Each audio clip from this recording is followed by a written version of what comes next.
Salutations, it's me, Salty. Welcome to 2 Cents Toys. Today, we're going over the Star Wars Black Series clone Commander Fox. I picked this up at my local GameStop, and you can too, for the low price of $22.99 before tax. I don't remember Clone Commander Fox too much. I know he was in the movies and in the Clone Wars cartoon, and I've seen it more than a few times, but I know it's sacrilege, I can't remember him that much. But looking at the box, you see we get Clone Commander Fox, we get 2 pistols, the rifle. On the side of the box, we get red and no number.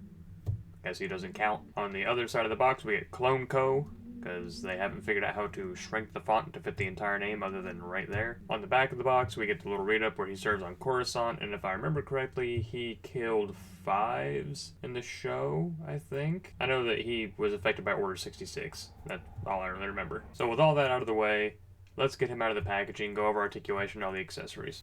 So here we have Clone Commander Fox out of the packaging, and there's a lot more painted detail on him than I thought there was going to be. Like inside the box, it looks like it's just white and red, but we'll go over that in a minute.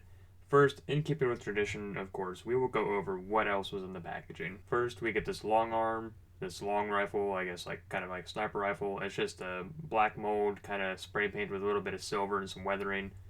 Comes out a little bent, you know, that's normal, but it's not too bad. He came with 2 of these pistols, which he has holsters for, which I really appreciate. Anytime we get like extra little pieces, I always like somewhere to put them on the figure instead of having to put them in my little tackle box, except one of mine came out a little broken, as you can see. That's just part of it, I guess. Something else was in the box, hidden behind the little picture of him. Standard clone blaster. Had no idea it was in there. It was hidden behind the little picture on the corner of the box. Nice surprise. Same blaster we always get, but still a nice surprise. And speaking of things that were in the box, this, I don't have it in front of me. I noticed that the Luke and Stormtrooper disguise and the Jump Trooper both came with these kind of like triangular stands that said, I think, Star Wars on them.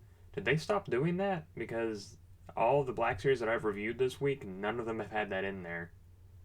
Just something I noticed. So, here's Clone Commander Fox. And before I go over all the details, let's go over articulation. Head looks up, buries the chin, looks side to side, small amount of tilt. The shoulder, you have to kind of push down and up at the same time, and you can get it to come up to 90. You got to get the shoulder pad in past here. Otherwise, you just knock into it. Spins 360, bicep swivel. Double jointed elbows come up to almost 90. We have here in the elbow this little extra bit of plastic that runs into the rest of the armor, so he can't come up past that. Wrist hinges down, hinges up, and swivels. On the other wrist, we get a wrist that hinges in and hinges back. At the torso, we have a dumbbell joint. Leans forward, leans back, a little bit of side-to-side motion, swivel, kicks forward, kicks back, kicks out, thigh swivel, double jointed knees, ankle goes forward, doesn't really go back at all because the greave kind of comes down past the ankle joint, so you can't really hinge back all that far. And rocker. Time to talk about details.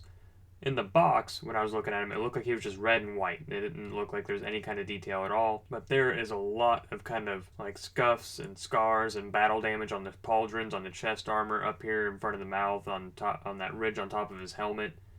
Even on the back of the helmet, there's some damage. There's not a whole lot on the rest of him on back here. Even down here at the shin guards and the boots, there's a lot of like kind of dirt and grime. And up here on the thigh armor, there's a lot of it. So they really aged the armor well. Like, they did a really good job. Even on the forearms, there's some. There was a ton of paint detail that I didn't notice inside the box. I just kind of looked at it and was like, yeah, I'll get it. It's a clone trooper. And they got some here on the holster and the belt as well. And I love that they went with cloth goods. Like, it's not the best cloth goods in the world, but when you have something like a skirt or something and it's a hard plastic, you run up into it and it limits articulation. So, I'm very happy with cloth goods. As I mentioned earlier, he's got a holster for his pistols to go in, and they fit snugly. They go down in there. They don't hang out. It's a really nice fit. He's got 2 antennas on his helmet. They're rubbery, so they're not going to snap off. Holds the blaster really well, and you can fake it really well with the long rifle. Unfortunately, because of this extra molded plastic here at the elbow, you can't really get him to tuck it into his shoulder, because it comes up just close enough to almost do it. Kind of force it, but but I'm really happy with this figure overall. I really like all the kind of the battle damage. Makes him seem like he's seen some stuff. Like, he might be on Coruscant, but it's not all, sunshine and rainbows over there. So, do I recommend him? Yeah. I think he's a solid figure. Regardless of your opinion on the prequel trilogy or anything like that, I think he's a pretty strong figure. I mean, Who doesn't like a trooper, right? If you like this figure, if you like this video, then like, comment, share, and subscribe. If you don't, let me know why down in the comments. We'll have a discussion about it. And that's all I got for today. So, until next time, thanks for stopping by. I'm Salty, signing off.